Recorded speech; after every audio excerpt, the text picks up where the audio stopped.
नमस्कार दोस्तों, स्वागत है आपका अपने YouTube चैनल में। जल जीवन मिशन के अंतर्गत दोस्तों हर ग्राम पंचायत में जो 13 कर्मचारी रखे जा रहे हैं, तो उसके फॉर्म फॉर्मेट पे हम बात करेंगे कि किस तरह का फॉर्म आपको भर के जमा करना है, क्या योग्यता चाहिए और ये वैकेंसी कब तक कंप्लीट होनी है। बहुत ज़रूरी दोस्तों चीज़ें हम डिस्कस करेंगे इस वीडियो में, तो वीडियो को दोस्तों लास्ट तक आप देखते रहिए। जैसा कि आप लोग जानते हैं, जल जीवन मिशन के अंतर्गत 7 लाख रोजगार देने की बात सरकार ने कही है।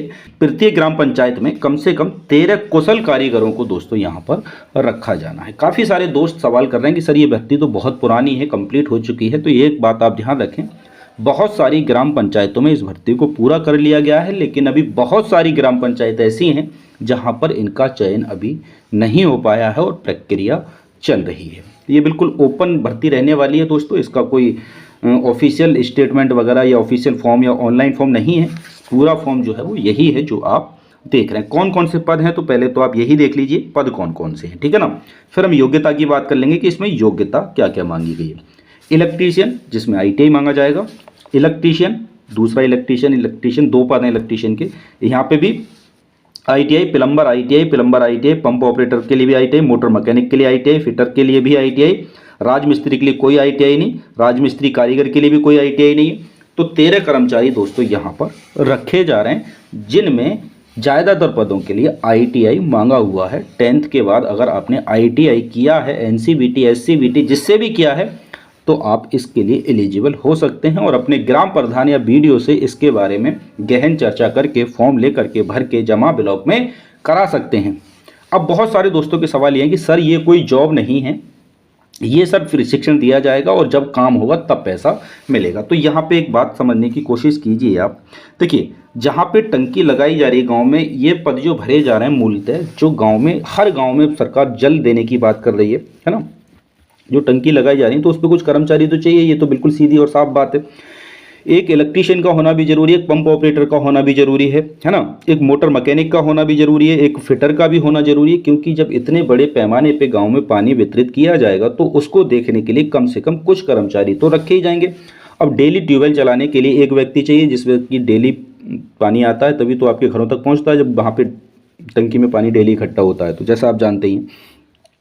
तो ये कर्मचारी रखे जाएंगे और इनको अभी ये क्लियर नहीं हुआ है कि मानदेय कितना मिलेगा, ठीक है। अब देखिए, कोई व्यक्ति ITI है ना, और वो इस काम में लगा हुआ है और इसके अलावा कुछ नहीं कर रहा है, तो ऐसा तो है नहीं कि उसको बिल्कुल फ्री में रखा जा रहा है, भाई तू अपने गांव की सेवा कर और तुझे कुछ नहीं मिलेगा, ऐसा नहीं होगा। पंचायत सहायक भी रखे गए तो भले ही उनको मानदेय कम मिल रहा है, 6,000 रुपये मिल रहे हैं, लेकिन मिल तो रहे हैं ना। BC से की रखी गई थी, मानदेय कम मिल रहा है लेकिन मिल रहा है ना। महिला मेट रखी गई थी, उनको भी मानदेय मिल रहा है जो मनरेगा के तहत रखी गई थी। तो ऐसा नहीं है दोस्तों कि ये कोई जॉब नहीं है, वास्तव में ये एक जॉब है और ये कुशल कारीगरों के लिए है, मतलब जो पहले से ही ट्रेनिंग प्राप्त है। अब ITI क्या होता है, ITI 1 साल या 2 साल का आपको ट्रेनिंग सर्टिफिकेट बना के देता है ना, इंडस्ट्रियल ट्रेनिंग सर्टिफिकेट ही तो होता है वो आपका। तो अगर आपके पास ITI है और ITI अगर नहीं है तो आपके पास उस फील्ड का अनुभव होना जरूरी है।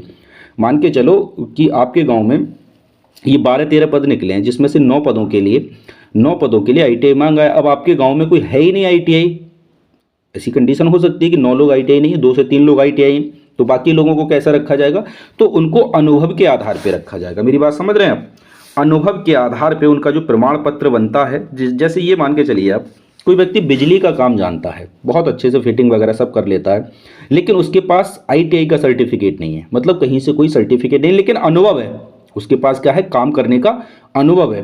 कारीगर तो वो है लेकिन उसके पास प्रमाण पत्र नहीं है, तो वो अपना अनुभव प्रमाण पत्र बना करके लगा सकता है, तब भी वो इस नौकरी के लिए, इस पद के लिए एलिजिबल हो जाएगा। बात को एक एक करके समझने का प्रयास करिए, मैं 1 बाय 1 सारे डाउट आपके दूर करूंगा, क्योंकि मैंने कमेंट्स आपके देखे हैं कि आपके मन में किस किस तरह के क्वेश्चन चल रहे हैं। तो अगर आपके पास ITI नहीं है और आपके गांव में ITI जितने अभ्यर्थी होने चाहिए उतने भी नहीं है, तो आप अनुभव प्रमाण पत्र के आधार पे इस पद के लिए एलिजिबल हो जाएंगे। अब अनुभव प्रमाण पत्र आप कहाँ से बनाएंगे, आपको किस साइट से या किस तरीके का अनुभव है वो तो आपको देखना पड़ेगा और वहीं से फिर आपको ये जुगाड़ करके एक अनुभव तैयार कराना पड़ेगा। अनुभव प्रमाण पत्र बनाने के लिए मैं एक छोटा सा रास्ता आपको बता देता हूं। जो कौशल विकास सेंटर होते हैं वो ऑफलाइन माध्यम से आपका अनुभव प्रमाण पत्र बना के दे देते हैं, तो एक बार आप वहां पर भी ट्राई कर सकते हैं। या फिर आप ये कर सकते हैं, किसी भी फर्म या कंपनी के पास जा करके उस फील्ड का, जिस फील्ड के लिए आप डालना चाह रहे हैं, मान के चलो आप प्लम्बर के लिए डालना चाह रहे हैं, तो उसी इंडस्ट्री में या कंपनी में जा कर के या फैक्ट्री में जा कर के आप अपना अनुभव प्रमाण पत्र बनवा सकते हैं। बात क्लियर हो जाती है। अगर आप इलेक्ट्रीशियन के लिए देखना चाहते हैं तो बिजली विभाग जो होता है, बिजलीघर होते हैं अपने गांव में, वहां से जा कर के आप अपना इलेक्ट्रीशियन का सर्टिफिकेट तैयार करा सकते हैं उन अधिकारियों से थोड़ा कह सुनकर, ठीक है ना। अब आपने वहाँ काम नहीं किया तो वो जल्दी से बना के नहीं देगा आपके लिए, लेकिन आप प्रयास कर सकते हैं। क्लियर हो जाती है बात। तो अब बात कर लेते हैं कि यहाँ पर क्या क्या मांगा गया है और क्या क्या चीज़ें हमें लगानी है। तो आप जिस पद के लिए आवेदन कर रहे हैं, पहले तो आपका नाम लिखा जाएगा, फिर आपके पिता का नाम, आपकी योग्यता क्या है, मतलब आपने क्या पढ़ा है, उम्र कितनी है, मोबाइल नंबर क्या है, आधार संख्या क्या है, और आपने ITI या कोई अन्य लिखा है ना, कोई अन्य ITI के अलावा, नीचे भी लिखा हुआ है इस चीज़ को, मैं दोहराऊंगा दोबारा से, ये सारी चीज़ें आपको भरनी होंगी। जिस पद के लिए आप आवेदन दे रहे हैं उसी के सामने का कॉलम आपको पूरा करना होगा।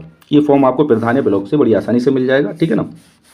13 को सरकारी पंचायत, ग्राम पंचायत, विकासखंड, दिनांक और ये सब खुली बैठक में आयोजन इसका होना है, ये सब लिखा जाना, ये तो ऑलरेडी लिखा हुआ है। अब यहाँ से समझिए,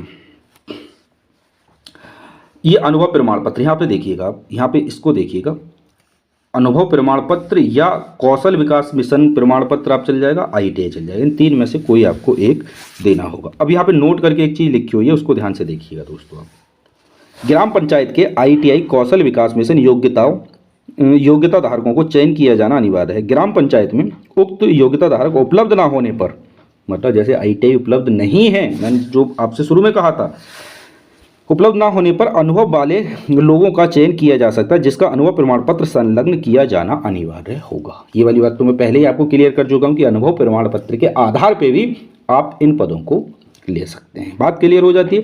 अब बहुत सारी ग्राम पंचायत उत्तर प्रदेश में ऐसी हैं जहां पे इन पदों को भरा जा चुका है, बहुत सारी ग्राम पंचायत ऐसी है जहां पे किसी को पता ही नहीं है, प्रधान ने बताया ही नहीं किसी को, है ना। वो तो अपने चहेतों को बनवा के सबके सर्टिफिकेट ऐसे उल्टे सीधे अनुभव वगैरह के, है ना, या ITI वगैरह भी होगी तो लगा देगा उनको, है ना। आपको भी ये सर कब हो गया, ये तो हमें पता ही नहीं चला, हमें तो आपकी वीडियो देख रहे हैं तो पता चल रहा है ये। एक बार आप अपने ग्राम प्रधान से इस बारे में डिस्कस कीजिए।